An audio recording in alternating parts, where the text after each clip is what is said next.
wake that ass up. Early in the morning. The Breakfast Club. Morning, everybody. It's DJ NV, Jess Hilarious, Charlamagne the guy. We are the Breakfast Club. Lone LaRosa filling in for Jess this morning. And we got a special guest in the building. We have KevOnStage. Yes, sir. What's up, y'all? How you feeling? Good morning. Good. I've been wanting to hear that for a long time.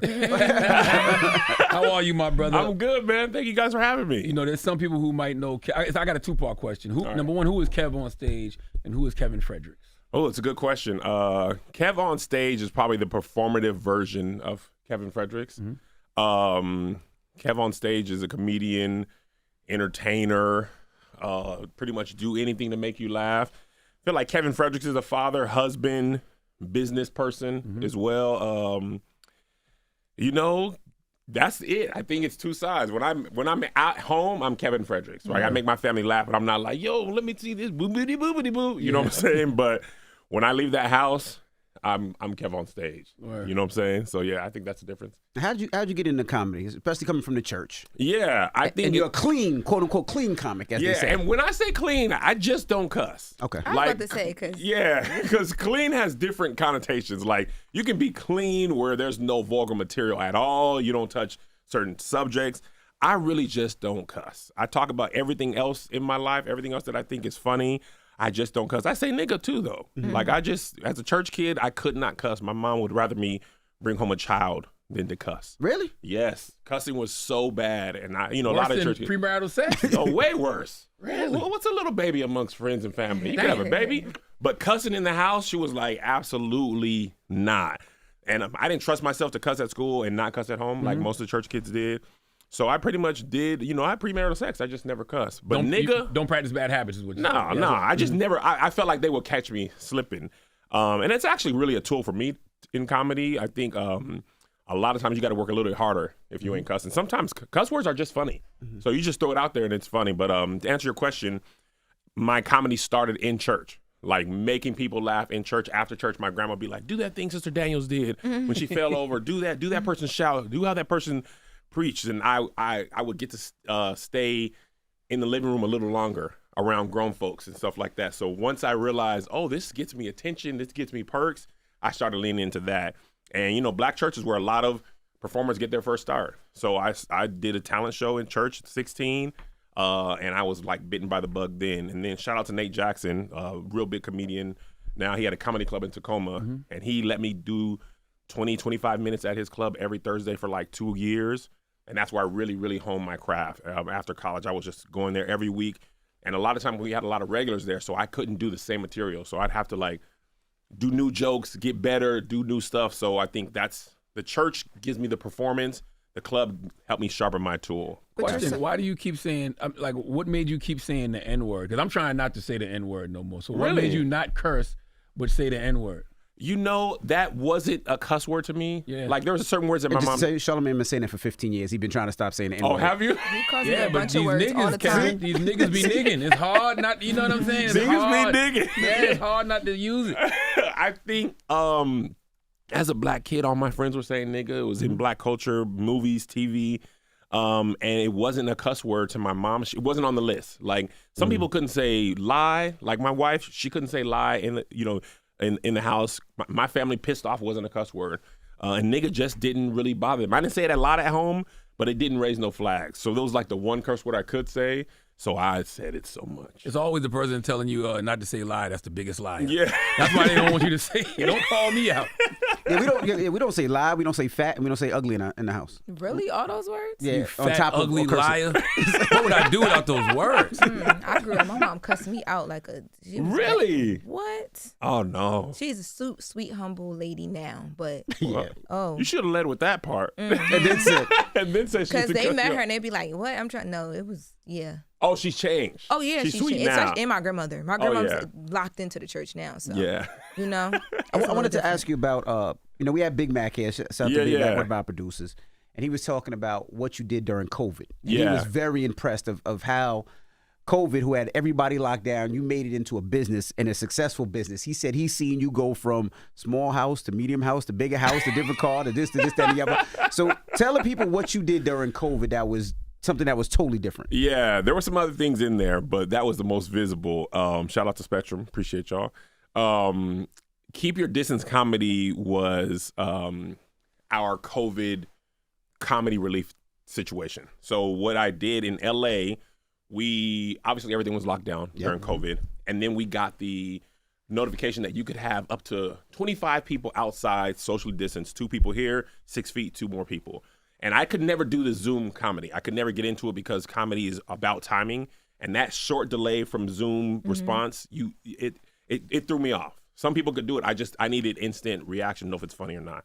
So once they did that, I had the idea of like, okay, if we get people to come outside, luckily LA is warm and it doesn't rain that often, and we could split them up and get 25 people, I'll bring the comics in, we'll do COVID testing, put them up, and we'll live stream the comedy because we didn't have nothing to do. Like, we watching Versus, and, you know, me and my wife was like, we was having like fight parties for Versus. I was like, she's making nachos, you know what I'm saying? We Y'all like have really the best getting parties. Yeah, like them Versus parties, the early Versus, that was the only thing to look forward to. Yeah. Like, new, interested, didn't even care about the quality. It was like, oh, Versus coming on.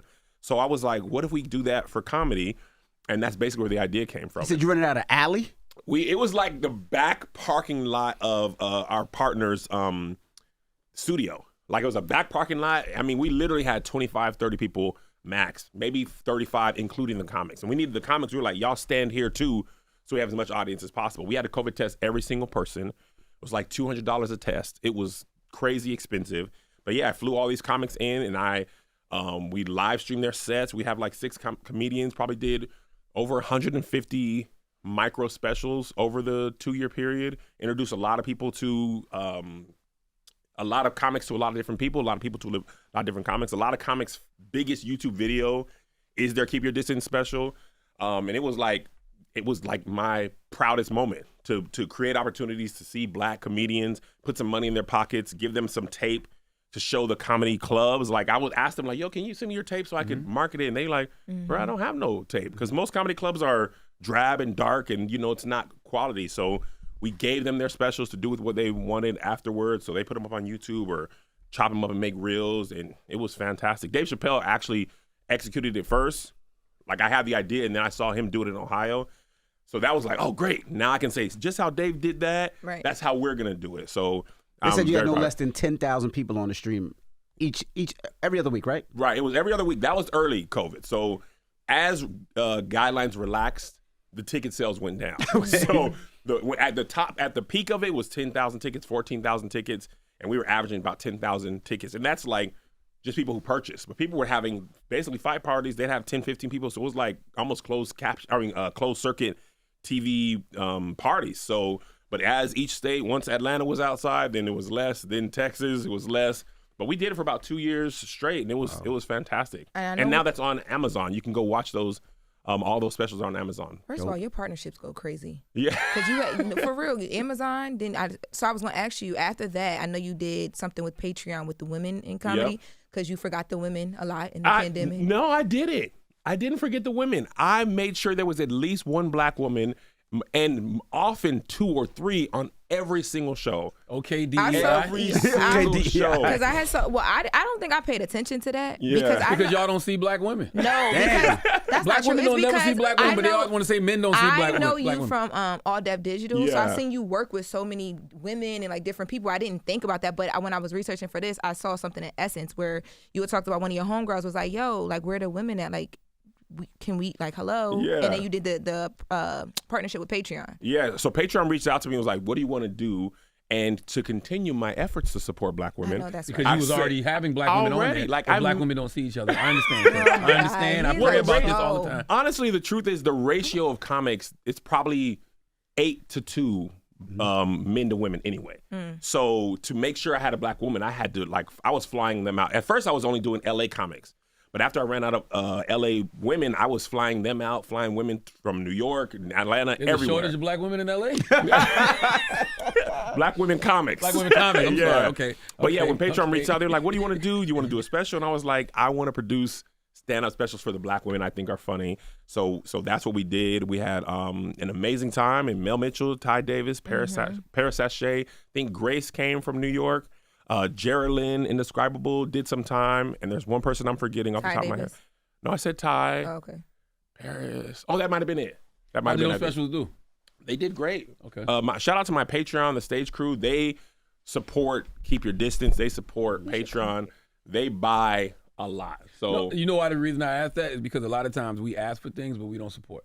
yeah. Oh, Like that's something black people do. We ask for things. We say, "Oh, we want more black women," but then do you actually watch the black woman special when she does it? Do you watch her sitcom? Do you watch her cable news show? Huh? that's I do. And That's, people support you though. Like They you get a do. lot, especially online. Like you've mastered the comedian that comes from like the stage, but like also is online. But people take you very serious and brands take you very serious. It's hard to be in that middle space sometimes. yeah, I think I totally agree. I think they're two different skills, and you need to know how to do both of them. And for me, the internet's always been a tool to get you to come to shows and do other stuff. Like I'm just trying to get your attention. Right. But you have to be funny on the internet, and then you have to be funny in real life. And a lot of right. times, comedians are on the internet, but they haven't put the time in stand-up. I actually did the reverse, Right. but I wasn't making videos on the internet, so people didn't know I was a stand-up. So then I was like, okay, I need to remind people. So a lot of times people come to my show, it's their first stand-up comedy show ever that they've ever attended. So I think few people have mastered both because they both require immense level of training in that discipline. Right. You know what I'm saying? Even if you're funny, it might not necessarily translate to the internet because you need to know how to be funny on that specific platform. Each platform has their own identity. Twitter funny is not the same as Instagram, TikTok. They all have their own identities and comedic abilities. Some stuff translates to all five, but And not all that. it's all different buckets of money. Like if you're Yeah. able to do stand up, you go Yeah. do your stand up. If you're able to do stuff on social media, you do social media. If you can do both, get it all. Absolutely. Get brand deals. Some platforms pay you, brand deals, live show money. Like that was the other thing about Keep Your Distance. It was like I went from touring and selling out to not being able to tour. So I still got my family. I got employees and stuff. So I'm like, I need a way to generate this income because people are looking for me to pay their bills. Right. So switching to that, Keep Your Distance was also just, that's the Kevin Fredericks of it. That's the business mindset of like, we got to pivot. And also knowing that business is not going to last long term. Some people can go outside again. They're going to go outside. You know what I'm saying? That nothing can compete with being able to go outside, have dinner, go to a show or do whatever. Did your internet life start like with you figuring out, okay, on the stage I also should do internet? Did that begin during the all deaf digital time, or like what was the first like internet breakthrough for you? It was prior to even moving to LA. It was back in the day. I had a group called the Playmakers, me and my brother and my friend Ant, and we used to actually do physical plays. Like we were trying to be Tyler Perry, but we lived in Tacoma, Washington, and you just not gonna be able to stand up a play in Tacoma. There's not enough black people. There's not enough stuff. Tyler started in Atlanta, so he was able to. His audience was there more. So I remember we were struggling. We had lost this investor. We lost $40,000 of his money. Like first we put it up on ourselves. We doing like high schools and churches. That didn't go nowhere. Got an investor, gave us $40,000. We didn't make that man a dime of his money back. So next time we got $20,000 and we flew this Tyler Perry promoter out. He was like, yo, this place is great. Like Tyler would love to see this. You guys got to stand it up in Oakland. We're like, okay, what do we got to do? Like, you gonna help us? He was like, yes. I'm gonna help you set up in Oakland. All you need is $300,000. All you need is $300,000. I said, brother, I mean, you might as well be $300 million. At that point, I probably had $756 in my account. Like, me and my wife made just enough to pay those bills. So I remember watching like Billy Sorrells at that time. He did Things Black Girls Say. I'd already been watching YouTube, Issa and Dormtainment, Tim Chantarangsu, all those people, but it didn't seem like a viable business for me because I didn't know how that worked. But Billy Sorrells was a comedian I knew, and he was his video did like 9 million views. So I thought if we can go on the internet and make people laugh, then when we go do our plays, then people will be like, oh, I saw them on the internet, I'll come to the plays. Then as we started, first two videos we did, Things Black Church Girls Say and Things Black Parents Say, both went really viral, 1 million views. At that time, that was a lot of views on YouTube. Still a lot of views. Still a lot, but that happens more often now than it used to. And at that moment, I was like, oh, actually, the internet is a thing of its own. Like, if we just do that we should focus on building that. And then churches would bring us out. We would do stand-up all over, the United States, doing me and my brother and Aunt. And then after that, I was like, I need to do my own stuff. Like, pretty much instantly, I was like, I don't want to get boxed into just doing church stuff because then that's all people will let you do. So I started my KevOnStage YouTube page, which is almost at 1 million followers, which has been a goal of mine from the very beginning. Congrats. But it's been harder because the algorithm doesn't encourage you to subscribe like it used to because it's all just like recommended. But the internet became the goal. And since then, I've probably been making a video every single day. So to answer your question, it was those 2 videos. Yes. And then All Deaf, when I moved to LA, I got a job there. And Actually, that was kind of tough because I had to take a step back from being talent because they were like, you are here to nurture the other people. You ain't going to build your channel. You ain't going to do none of that stuff. You do all that on your own time. And I got fired from Boeing previously, and I was like, I can't get fired from no jobs no more. And it was hard to get a job in L.A. So I made sure I focused on those talent. You were for Boeing, the plane company? Boeing, the plane company. I was in there. So when you left, that's when the planes just started effing up. You did quality control. I have nothing to do with them flying. I have nothing to do with them crashing. Okay, all right. I was doing a little bit of work in there. I ain't do much in there. But All Def helped me to develop other talent and helped me to develop shows. Like my job, I was the head of talent and head of creative at All Def at the same time. So I helped, bring talent in, develop them, and also help develop those shows. So Roast Me, Great Taste, all those shows were developed underneath me. They were not my ideas, like Patrick and Teddy and Tahir and all those group, Meg, they would create the shows, but we would brainstorm and stuff like that. So you worked with Russell. Was Russell there at that time? He's the one who hired me. Oh, wow. Russell hired me. He called me. I had a meeting with him, and I was pitching a movie, and he was like, we don't want to do this, but why don't you come run talent for me? Called me as I left his house, and I started like within 2 weeks. And you were the guide there too. Like I did a couple episodes of The Cooler. Yeah. And like I remember like people just the way that they talked about you and just your team in the office. I was like, okay, if you do this, like you make it next. And then you see like Tahir, like everybody's everywhere now. Yeah. How impactful was Russell Simmons on your career then and just being at All Def Digital? I think the opportunity that he gave me was life-changing. Like skill-wise, I should not have had that job. Absolutely lied in my interview about the teams I ran. Oh man, I had 30 tellers here. People at Boeing, I had this many people working under me. Nobody reported to me. What do you think God thought of that? I mean, you know what I'm saying? He probably was like, you got to get in how you fit in. You know what I'm saying? I think he understood. He might not have been his proudest moment of me, but you know what I'm saying? I got to feed these kids. You know what I'm saying? So, but I was a firm believer, you give me this job, I'll do this job. Right. I might not be prepared, but I went in there and got it together. But yeah, without that job, it was like digital media college for me. Like I learned how to make 6 episodes in a day. It's funny, we just went to WrestleMania last night. Raw wrestling last night, and we were early, and I saw them taping other shows ahead of time, and I was like, that's efficient. Like that's how we would have thought of that. You got these people here, you can shoot. They shot, I think, Speed before. They shot Saturday Night's Main Event. You have all this talent here. Cycle them through. We was making Great Taste. We were making 6-8 episodes a day because we didn't have a lot of money, so we had to learn how to maximize our time and our budget. Be efficient. So be efficient with content, with ideas, how to make more with less. So that type of thinking is what trained me to be more successful, eventually start my own app, Patreon. Like that's how I was taught to do that. Also, actually, before that, I was working at Awesomeness TV, which is the kid version of All Def. My kids were Zay Zay and JoJo. They had a show on Awesomeness called Crazy I Say. So I learned from them. Unpaid, I went and sat in their staff meetings. When we moved to LA, I was like, hey, can I just come sit in the staff meetings? Smart. So for 2 years, or like a year before I got to even at All Def, I would be at their staff meetings every day, just taking notes, seeing how they thought about stuff, seeing how they did brand deals. So when I went to All Def, I had all that knowledge from Awesomeness. So I knew what I was talking about in the interview, and I actually knew how to do the job. I just had never done the job. Who was your inspiration as comedians coming up? Stand-up wise? All of the above.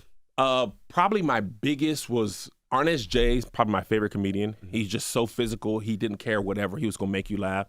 Sinbad was going to make you laugh. He didn't cuss. He didn't cuss either. Yeah, we love Sinbad. Yeah. But Sinbad doesn't cuss, but you don't notice he doesn't cuss, which was what my goal was. I don't want you to be like, oh, this is non-cussing guy is funny. I wanted people to leave and be like, I don't think I even heard him cuss. And that's how Sinbad was. Bernie Mac probably made me laugh harder than I ever did. His Def Comedy Jam special. And me and my wife saw him in Kings of Comedy, and that set is probably the most flawless stand-up set to me. Eddie Murphy as a goal of how big a comedian could be, and then more recently Kevin Hart. Like Kevin Hart is funny in so many disciplines, so to be funny on stand-up, podcasts, TV, movies, like that's how I see myself. Regular conversation, just interviewing. Yeah, to me, his offhand comedy is some of his best work. Cold as balls, he's funny, but you get him in the interview scenario, and you realize just how funny he is. Yeah. So I think all those people probably, even Jonathan Slocum was probably the first one, though. He's a black church comedian. He had a tape called Laugh Yourself to Life that my parents listened to all the time, to and from church, and that's the person who probably made me think that you could even do stand-up related to church things. and it could be funny. When did you start noticing the comedy in the church? Like, do you remember that first thing that you saw in the church that you found funny? Oh man, absolutely. So many things. Sister Lewis Sister Lewis in our church. She might have been still alive, narcoleptic. but you ain't say God bless her. No, God rest her soul. I just Okay. didn't know. I didn't want to bring it down, but God You said rest her Sister soul. Lewis. I'm like, she got to be about 105. Sister Lewis, God rest her soul. Sister Lewis went on to be with him. But she went on to be with him. Oh my God, it is so tabernacle of you. But she worked like 2 jobs, but she loved church and she could never stay awake. Mm-hmm. So to wake herself up, she would yell out. So she fell asleep and, God is amazing, like that. And everybody would look and be like, oh, it's just Sister Lewis. But she'd do it where you're preaching. In the most inopportune moment, she would wake up and scream out. And I was like, nobody is saying anything about this. So when we get home, I'll be like, y'all, and then we'd be eating dinner. I'll be like, y'all remember Sister Lewis? God is amazing. And my grandma and them would bust out laughing. And she did that for like my whole childhood, like 10 years straight. Nobody ever stopped her. Nobody ever said, hey, it's okay not to come. You can, rest. So that's probably the first thing I noticed that was funny. And that's the first thing I copied. Did you do that joke in front of her? Oh, yeah. And she thought it was hilarious. And she could never pronounce my name. My name is Kevin. She'd be like, Calvin. And I would always be like, Calvin. And my family thought that was hilarious. My great grandma was hilarious. She had a little, 5 o'clock shadow. Yeah, she was big prickly. She had George Clooney's same beard. Yo, I had aunts like that. Yeah, she was bearded up. You said you had that too? No, I had aunts like that. Like I had like I don't want to call them out. Well, they're not here no more. I had great when I was younger. I remember my great aunts down in Virginia. They were all very prickly. Yeah, and I was like, "Ooh, this is not supposed." I always was a little confused. Yeah, absolutely. Mm-hmm. So I'd make fun of my grandma, like, Grandma, you got this, you got a beard, and that was my great grandma, my grandma, my mom, my whole family thought that was funny. We had a family of 9 in a 3-bedroom house, so laughter is what kept us like sane, I guess. And we had a dog too. It was like, man, we don't have enough money to feed us. Why we got the dog? But that was not unusual. You know what I'm saying? So we were poor, but we didn't know we were poor because we were full of love and laughter. And that's kind of how I saw the world. So that was my approach. Now, your wife has been with you. Y'all been together 20 years, over 20 years. 20 years married. I was going to ask that because when I'm watching you tell your story, she's reacting excited. Like she can feel it. Like when you said the 40,000 thing, she was like, oh. Y'all are one of my favorite husband and wife content duo. I mean, and I know you got your own lane of things that you do, but like y'all together and then separately, it's just like I bounce back and forth sometimes between the two. Thank you. Has she always believed? Always believed. In God or you? Both. Always believed. I don't know if she was always believing in my version of how to get to things. Because like when I went, for example, when I wanted to move to LA, I was like, I had written this whole plan that I submitted to her. I was submitted to her? Yeah. Sounds crazy. Listen, we submit to each other, right? So I was like, I want to move to LA. Here's my plan. And part of the plan was, let's give our house up for foreclosure. Like, who cares? I'm gonna get to LA. I'm gonna make it back in cash. Let the house go, because this is during the housing crisis. I was like, everybody's house is foreclosing. I'm gonna get it back. And she was like, or we could rent it out. And I was like, oh snap, that's genius, because it was upside down at the time, by like $40,000. And that 40,000 number is just 40,000 just hovering. That's a lot of money, bro. Yes, like we couldn't even sell it, but we rented it out, and lo and behold, it's up over its value now. So I think she's helped me to steer those things into a foreseeable thing. But she's never been like, no. Now the first time when I got fired from my job, that was the first time I told her. Which job was this? This is when I got fired from KeyBank back in Washington. Jesus, how many times you got fired? I only got fired once. Oh, okay. I quit boring. I got fired from KeyBank, and I deserved it. Like, I wasn't a good employee. I was making color copies of comedy show flyers. I left the original in the glass. I was doing all type of stuff. Had my feet on the desk. Told my area retail lead manager, she was like, what are your goals here at the company? And I told this woman who oversaw all the banks in the Puget Sound, I don't plan on working here. I'm just working here till I make it. And she was like, huh. And I came home and told my wife that. She was like, why would you tell that lady that? And I was like, that's the truth. Fired 90 days from that day on the dot. Literally, I got put on a performance improvement plan that next Monday, was fired 90 days from that Monday. Kevin, we're moving in another direction. Kevin, go chase your dreams. Go ahead, Absolutely. boo. That's what they told me. They were like, the lady was like, you don't need to be here. Somebody who needs to be at this job needs to be here. You're not focused on that. So I forgot where I was going with that.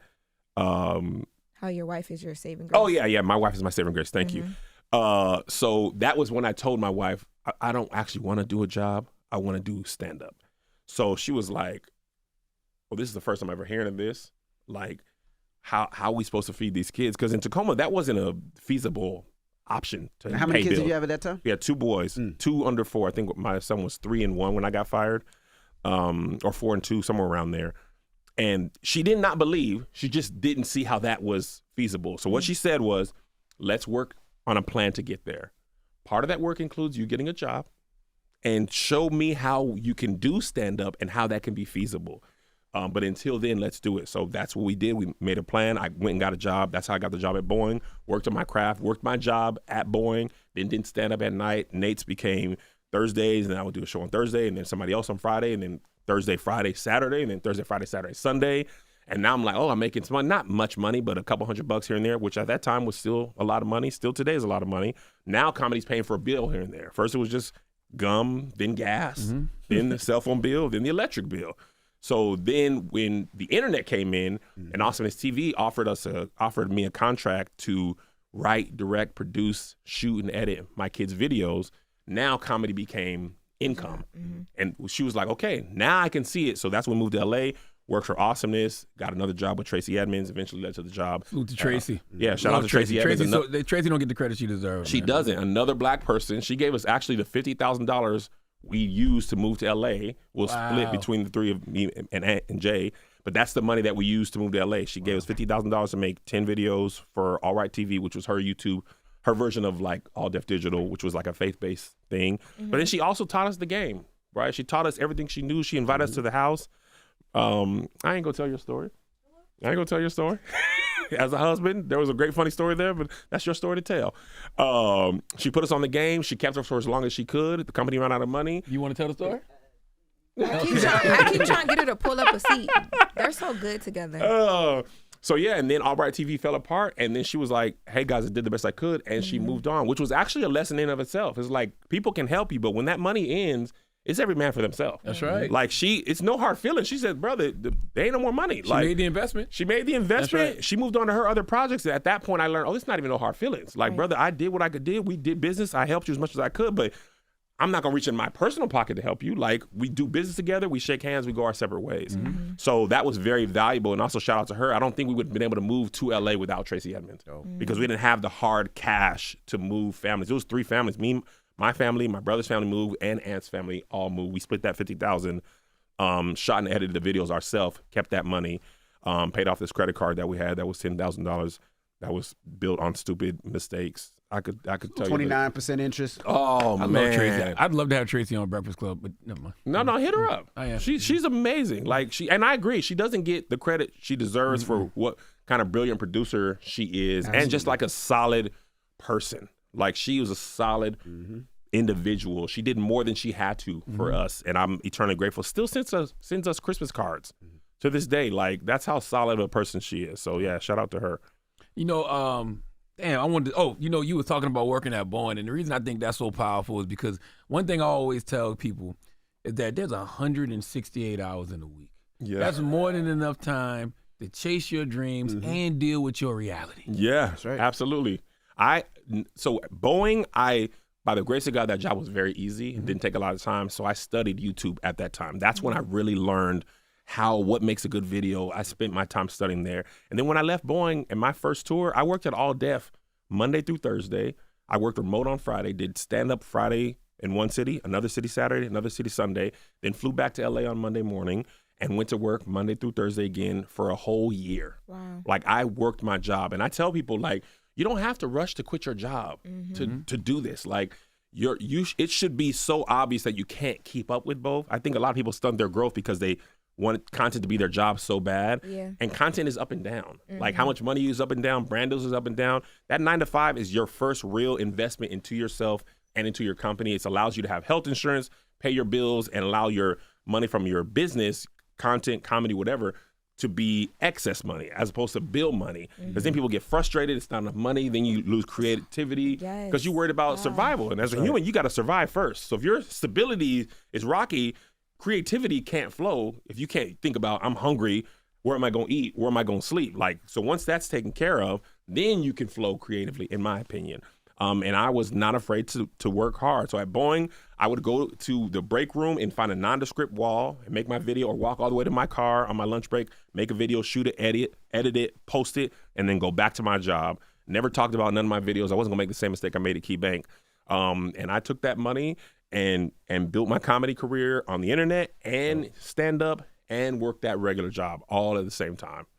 I see that your YouTube channel is KevOnStage Studios. Yeah, I have two. I have KevOnStage, which was the first one, then I have KevOnStage Studios as well. At what point did you understand why you needed KevOnStage Studios? Do you get what I'm saying? Yeah, yeah, absolutely. Instead of just being KevOnStage. So it was actually, I don't know if y'all remember this, but Logan Paul went to this suicide forest in Japan. I remember. Yeah, and they called what people call the adpocalypse on YouTube. Yeah. Everybody's revenue dropped. All these advertisers pulled their money out of YouTube. So that's the first thing that I realized. I was like, oh, this can go away. Mm-hmm. And the second thing that happened, there was some sort of like child trafficking pedophile situation on YouTube, and they were like doing these playlists and finding kids, like basically kids doing innocuous things, going swimming, and they would put like numbers in the comments. So basically everybody who had children on their channel, all their comments got blocked, right? And that kills the engagement, kills the views. So in order to get comments back, I started KevOnStage Studios just to keep the engagement back, right? And also to get rid of that Logan Paul situation. I was like, maybe if I start a new channel, it'll be getting different ads. And then I realized I'll just do long form content, KevOnStage Studios, and things that are not just me. And KevOnStage will just be my personal point of view. So KevOnStage Studios actually is much more of a healthy channel, even with less subscribers, because that's where I put my podcast. Here's the Thing. Shout out to That Chick Angel and Joshy. They're my co-hosts on Here's the Thing. When we were doing bigger shows, I would put them on KevOnStage Studios and things like that. So that was really the difference. So people know if you just want me, it's KevOnStage. If you want me or other people or things that don't have me, then that would be KevOnStage Studios, which is my goal eventually, to be able to produce content for other people. Not just for myself or not featuring myself. So that's where KevOnStage Studios came in. Don't look like him and Drewski could be like brothers or cousins. I get or that a lot. Yeah. Absolutely. You've People never say done a that. skit about that? No. I feel like you Like if would have Drewski didn't easily do the done that. dye in his hair or nothing. People say Drewski that was all bald. the time. Yeah. If Drewski was bald, and we're both heavier set individuals. So I do get that a lot. I also get that I look like a lot of people. People like, look at this person looks like you, Kev. If you light skinned and bald with a beard, nobody famous. Just, you know what I'm saying? Just there's a lot of light skinned, bald men with beards, and pretty much anybody who looks like that, they be like, you look like Kev. You and Drewski definitely got something. Yeah. Shout out to Drewski, man. He's an amazing talent. Just cultural anthropologist through comedy. Absolutely. Yeah, I say that all the time. He has a way of capturing culture through his sketches. 1,000%. And it's not just black culture. I first saw him when he was doing the Kyle Roger for frat videos. Yep. Oh, And I went to a PWI. Yeah, I went to University of Washington, and I was like, them white boys be just like that. Mm-hmm. And you almost forget he's acting. Like, he is the black dude in that white fraternity. Like, we knew those guys. But, the YN videos, the London videos. The Roll Tide. Yeah, Roll Tide. Like, he low-key could be a really good comedic actor. I think he has the ability, and creatively, it's just genius to me. Like, what he's done with the internet is amazing. Very impressive. The Life from the Back Pew. Yeah. Why'd you call it the Back Pew? The Back Life Pew. From the Back Pew. The Back Pew tour, I called it that because, like, I wanted to differentiate my style of humor versus, like, just church humor. Because there's a lot of reverence and, there's a lot of sacrilege in church. I was a kid who was in church not just Sunday, Tuesday, Wednesday, Thursday, Friday. We literally were in Bible study, evangelistical service, prayer, choir rehearsal, then church. And we always had to sit on the back pew. And the back pew was like, we in church, but we also playing. You know what I'm saying? So the way we saw stuff, that's like the vision I had of church was from the back pew. You had to go. You didn't have to sit in the front. You didn't always have to participate in every service, but you had to go. And so my mom actually made me participate, but I had to play drums or sing in the choir, do all that type of stuff. But the back pew was so people know, like, I'm going to be in church, but it's not going to be, every joke's not going to be about church. I have a whole segment where I just talk about regular stuff. I wanted people to know it's for church kids, but black people, even if you didn't grow up in church, you have a concept of black church. But even if you've never been to church, you can still come to this show, because if you only been once, you might probably sat on the back pew. So I wanted people to have an idea of what show they were coming to, so they would know, like, it's not going to be every joke about God, but it's also not going to be so ridiculous that you're like, I shouldn't even be in a church. So I kind of walk that line So that's why I call it Life in the Back Pew. Are you trying to get people into the church with your comedy? I believe that is probably one of my subconscious goals. I don't think that's the intent, but I feel like it is my way, where I feel like there's a lot of different types of ministries. There's music, there's preaching, there's pastoring, and I think comedy is one, because a lot of Black people are hurt by the church. They have negative feelings about the church and like, man, this ticket's only $50 and it's Kev. Maybe I'll give it one more shot. And then if they just come in and don't have a negative experience, maybe they'll be interested in coming back. So I think that's probably one of my sub goals, is to just do my part. You know what I'm saying? Because Black church in general numbers are dwindling, especially post COVID. And I don't want the Black church to not exist anymore. So I think absolutely that's probably part of my goal. I think it's because of the internet too, though. Like I do Bedside Baptist every Sunday. 1,000%. I'm at Potter House on Sunday morning. Okay. Yeah, I don't think Via it's all YouTube. negative. I think the pandemic made people realize, I can actually watch church from here. And listen, Potter's House, Transformation Church, they have top tier production. Hell You feel like you're watching TV. It's not just like one guy at the back with an iPhone. Like they have whole team, hundreds of thousands of dollars in sound equipment, video equipment, top of the line production staff, and services. Their internet, Instagram, social media is up to par, like any NFL team as well. So I do agree. Like I don't think you have to physically go in the church anymore. I think there's so many different ways to engage with people. The Bible app, YouTube, like Pastor YPJ is one of my favorite preachers. And I engage with him on Instagram in 2 to 3 minute bits. Sarah Jakes Roberts, who I know you're a fan of. Love her. She's great online, on digital. I think she's actually so important to the Black church, because especially how her journey started and where it is now. Like a lot of people need to see the Sarah Jakes Roberts at the pulpit.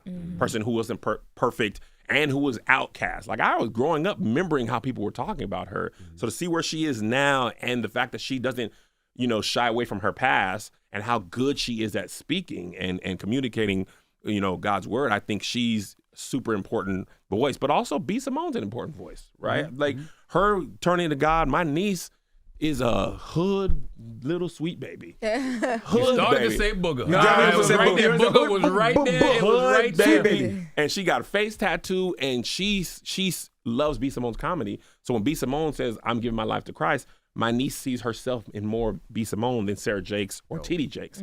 So I think everybody's journey is important. It's not just the pastors. It's everybody has a role to play. So I just want to play my role and do my part. Now, I love it because, I feel like we got to bring, I know this sounds crazy, but you got to bring God to, you got to meet people where they are, basically. Yes. You know what I'm saying? Absolutely. Like, you can't just think people are going to come into the church or go on YouTube. And there's certain people like yourself, like Sarah Jakes, who know how to connect with culture. I got Sarah Jakes headlining the Black Effect Podcast Festival that I do every year in Atlanta on April 26th. And it's for that reason, because I know she knows how to connect with culture. Absolutely. I think you need people who speak that language. I believe, I'm going to tell you what really messed me up as a young Christian.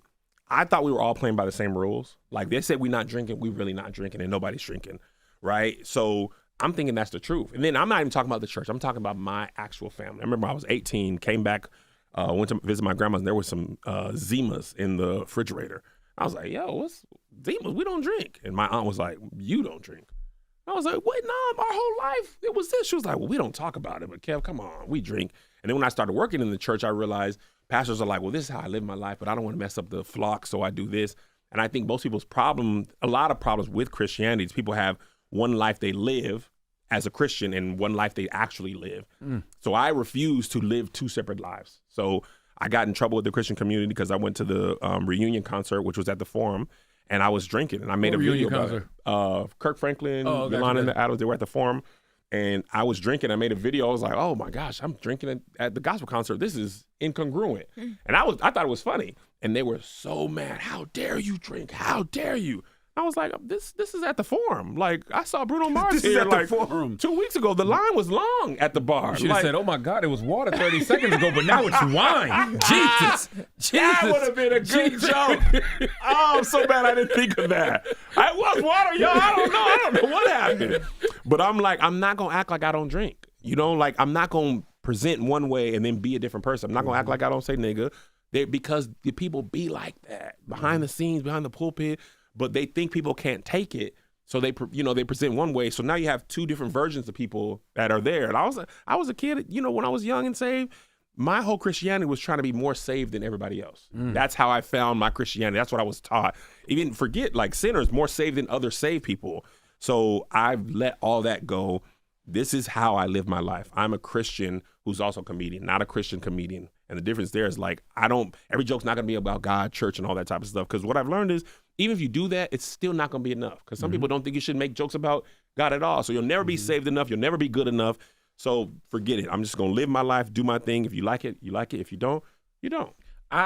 Man, the reason I love that, and I just thought about this for whatever reason, I often wonder, like, how much can faith stifle somebody's creativity? Because God gave you these gifts. Yeah. But then if you look at the structure of religion will make you think like you're not supposed to express those gifts. But what if I express those gifts for God? 1,000%. That's why PJ Morton was so instrumental in me as a comedian, because he had that exact problem. He wrote a book called Why Can't I Sing About Love? Because he's played the keyboard. His dad's a big bishop, Paul Morton Sr. So he's supposed to be a preacher. But he was like, I don't want to be, nor do I think that's my gift. I want to sing R&B. I want to sing about love. So he wrote a book. He sang about R&B. He got a lot of flack from the church, but he still went and did his thing. Ended up being in Room 5 and still did his thing.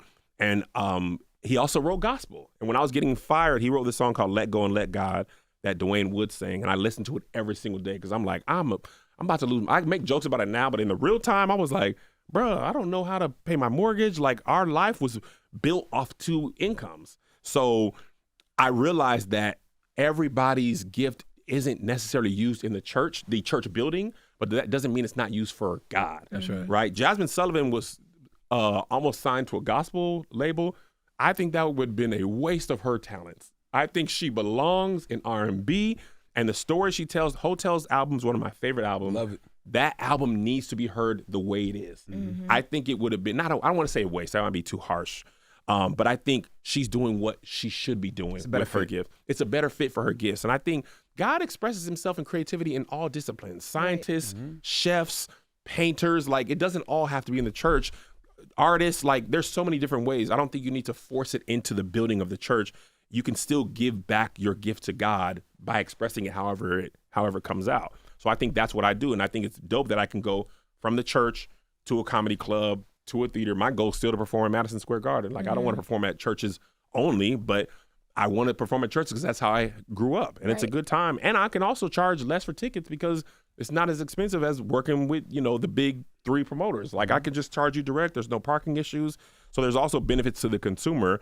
But I think, the whole goal is to create and express yourself creatively, but that doesn't always have to end up being in a church. Because you're going actually into churches, are you asking wifey, like, hey, is this joke going to offend? Like, are you more careful? Because I've never really seen you get in too much trouble for your jokes. I know you had like one little incident with the what was her name? The cosplay girl? Yeah, that, and you apologize for that. For sure. But like, what's that process? Because the church, people Absolutely. about church get real touchy. So they're not allowed to cancel. Yeah. They believe in forgiveness. Baby. They will cancel.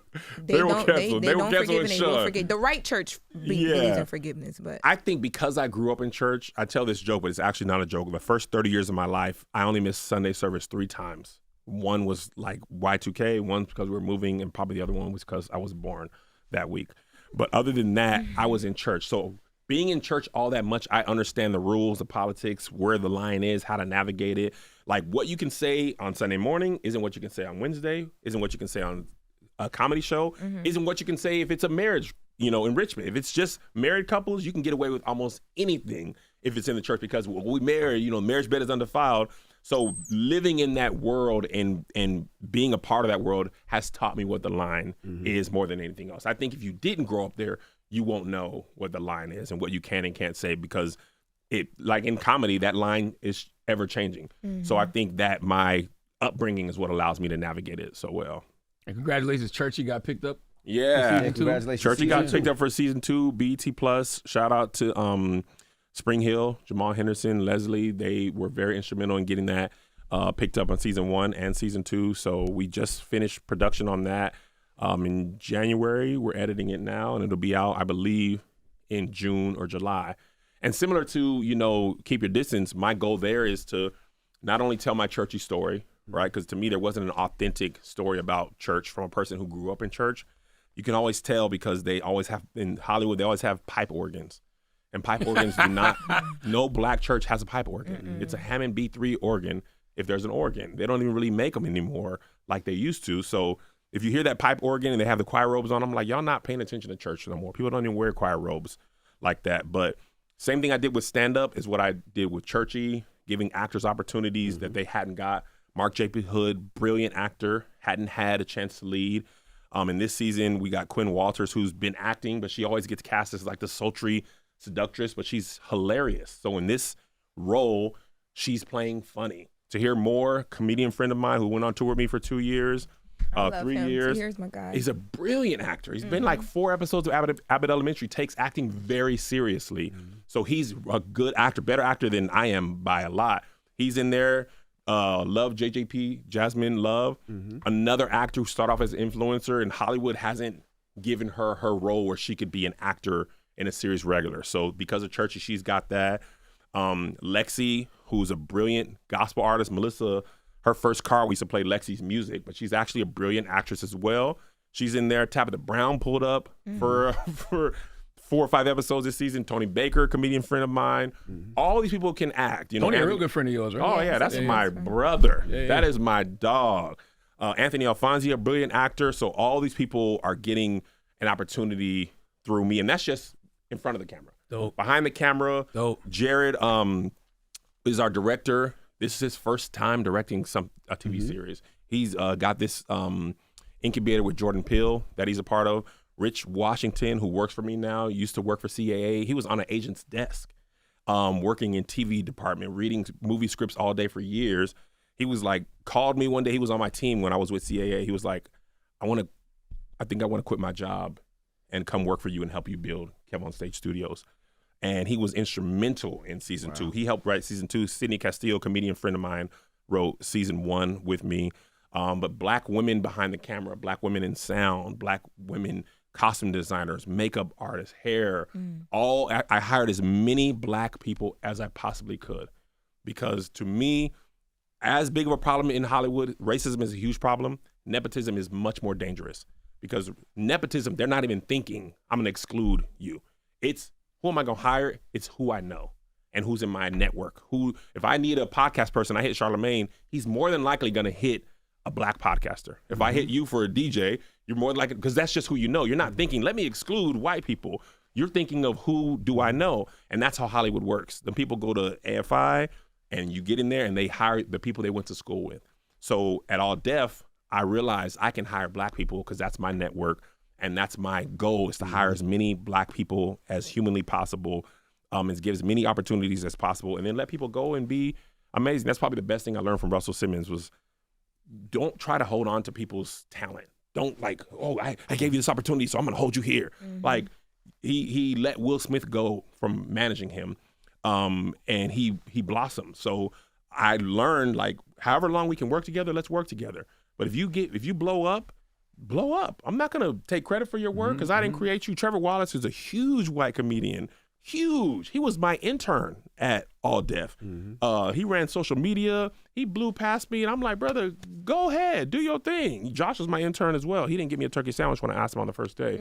So many people came from that All Def digital space, though. It was like our Doughboy. When I first moved to LA, that was like, you have to work with All Def Digital if you're going anywhere. Spoken Reasons was over there. Yeah, Spoken Reasons. He did Dr. Reasons there. He actually, shout out to him. He was in my boy's first skit, Where's My Milk, on Awesomeness TV, which was huge for us. But yeah, that was like our version of In Living Color. Obviously very different, but digital media-wise, that was like where the black culture was for that period of time. People still run up to me and talk about Roast Me.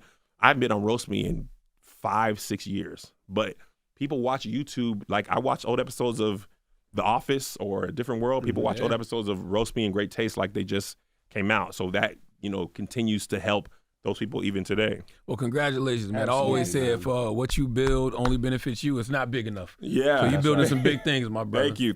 Absolutely. KevOnStage, ladies and gentlemen. And how can they follow you? KevOnStage everywhere. Whatever platform you're on, search KevOnStage. I should pull up. All right. Well, appreciate you. It's KevOnStage. Appreciate y'all. The Breakfast Club. Good morning. Wake that ass up. Early in the morning. The Breakfast Club.